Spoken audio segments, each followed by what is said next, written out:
Voici un extrait du dernier conte de Marlène Jobert. Celui-ci retrace la vie d'un certain Toutankhamon.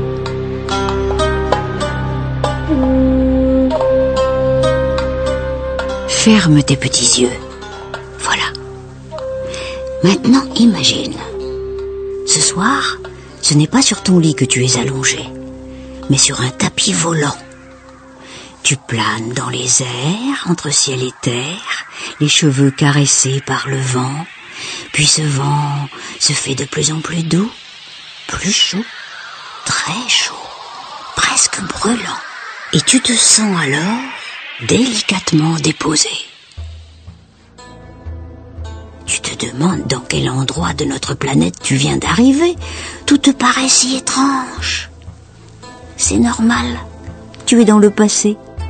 Dans un très, très lointain passé, plus de 3000 ans en arrière, et dans un des plus fascinants pays d'Afrique, l'Égypte.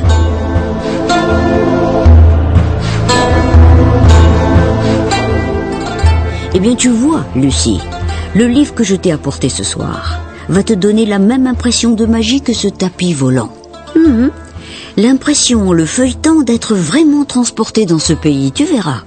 Et puis là-bas, tu feras la connaissance d'un roi qui était à peine plus grand que toi quand il est monté sur le trône. Il avait 9 ans et il s'appelait Toutankhamon.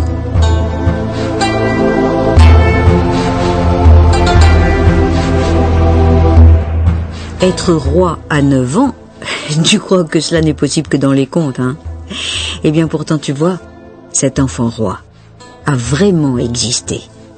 Mais il n'a pas régné longtemps. Il est mort très jeune, à 19 ans. À son époque, l'Égypte était un véritable pays des merveilles. Un pays immensément riche, grâce aux nombreuses mines d'or qu'il possédait dans le désert. Les rois surtout vivaient dans un luxe inimaginable, incroyable. Ceux qui avaient précédé Toutankhamon s'étaient même permis des folies, comme de se faire construire des pyramides gigantesques. Eh ben, dis donc. Mais pourquoi si grande, maman? Elles servaient à quoi? À rien d'autre qu'à abriter leurs tombeaux, figure-toi. Parce que ces rois, qu'on appelait pharaons, étaient vénérés comme des dieux vivant sur terre. Alors évidemment, rien n'était trop beau, trop haut, trop majestueux pour eux, tu comprends? Et puis dans ces pyramides, il n'y avait pas que leurs tombes. Il y avait aussi des statues, des coffres remplis de bijoux, des meubles, plein de meubles, des momies d'animaux, des malles de vêtements, des vases, des araignées, qu'est-ce que je sais moi? C'était pas des tombeaux, c'était d'immenses greniers, quoi. Pas exactement, quoique... Non mais il faut que tu saches une chose importante. C'est que les Égyptiens étaient persuadés qu'après la mort, il y avait une autre vie, et éternelle celle-ci. Alors, pour vivre confortablement dans l'au-delà, ils faisaient installer dans leur tombeau toutes les choses auxquelles ils tenaient. Et crois-moi, il y en avait. Oh, de véritables trésors.